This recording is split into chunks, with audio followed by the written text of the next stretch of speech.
Hi friends, it's Miss Lily. I miss you guys. I hope you guys are staying safe and finding lots of things to do. I wanted to read this book to you guys. It's called The Berenstain Bears Go to Camp by Stan and Jan Berenstain.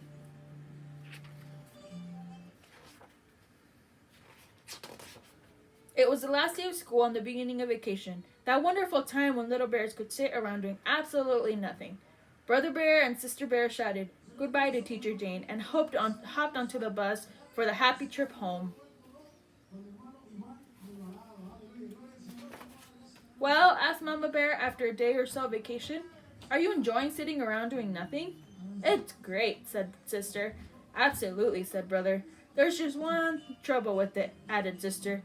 There's nothing to do. Here, take a look at this, said Mama, as she reached for something that had come in the mail. This is what it looked like. Tired of sitting around doing nothing? Come to Grizzly Bob's day camp. Summer fun for cubs of all ages. Some of the things looked interesting, but Brother wondered what fully supervised meant, and Sister wasn't so sure about that overnight sleep out. It sounded a little scary.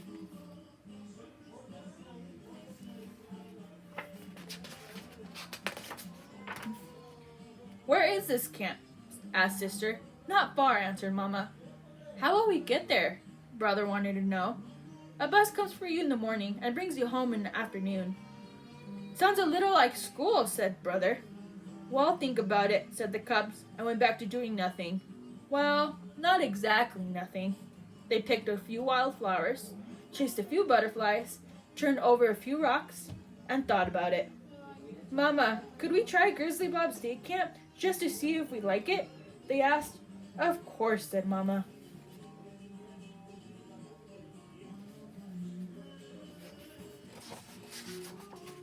A couple of mornings later, Brother and Sister were in camp shorts and t-shirts, all ready and waiting when the bus came.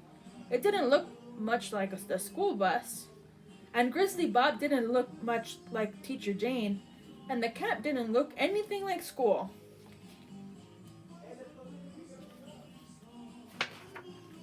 Grizzly Bob had built his camp beside a lake at the edge of the forest.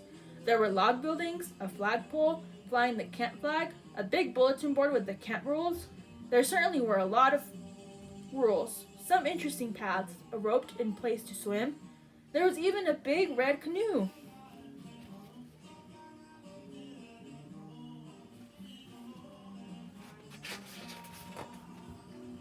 Bob had made name tags for the cubs. You're campmates now, so you better get to know each other, he said. Then he took them on a tour of the camp. There was an office with a desk where he did his paperwork, and a first aid corner full of bandages and things for cuts and bruises. There was a rec hall to go into when it rained. Rec was short for recreation. There was a picnic place and a barbecue pit where they roasted hot dogs for lunch. Sister burned hers a little, but she traded with another cub who liked burned hot dogs. Bob announced that after lunch they would all climb up Spook Hill to the very top of Skull Rock, the special place where they would have their end of camp powwow and sleep out. It was quite a climb.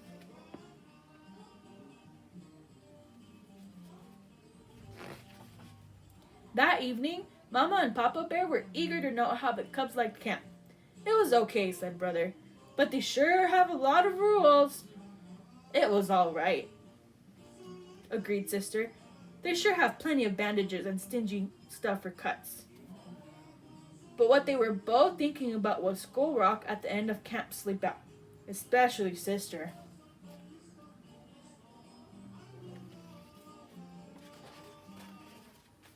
The second day was different. Brother had a great day. He passed the swimming test and was allowed to ride in the canoe. Sister didn't have such a good day. She played dodgeball and some of the cubs threw pretty hard. The third day, Sister had fun. She got a star for a birch picture frame that made in arts and crafts. But Brother hurt his knee in the wheelbarrow race.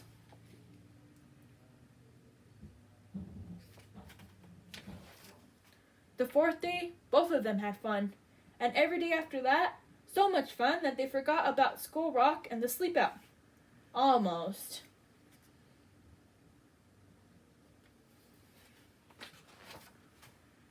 Papa found the sleeping bags that he and Mama had used on their honeymoon And when the camp bus came on the morning of the big night, brother and sister were ready. Sort of. The climb up Spook Hill wasn't so hard this time, even with backpacks. The Cubs were strong and tough for their summer of camping. Tomorrow would be field day, the last day of camp, when their parents would come to watch their games and contests and see awards given out. But for now, all the Cubs could think about was a big sleep out. It was just beginning to get dark when they reached Skull Rock.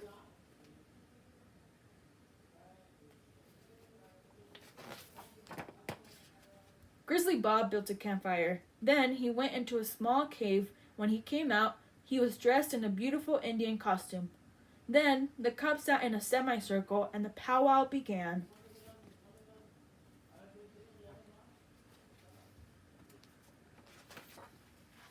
Bob told them old Indian legends of the great animal spirits. The story of the great grizzly, as big as a mountain, the soaring eagle who filled the sky, and the mighty salmon whose colors made the rainbow. As Bob told the old stories, the Cubs could almost see the wonderful creatures in the firelit smoke as it curled up into the night sky.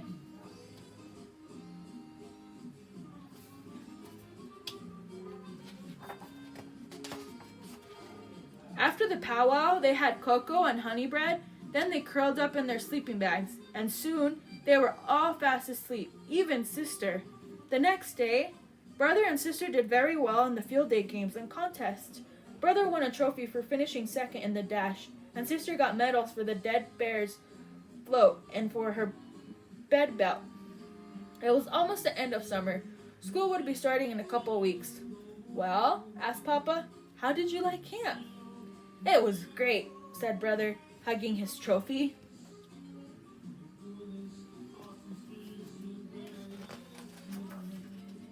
It was great, agreed sister, wearing her medals proudly. But you know something?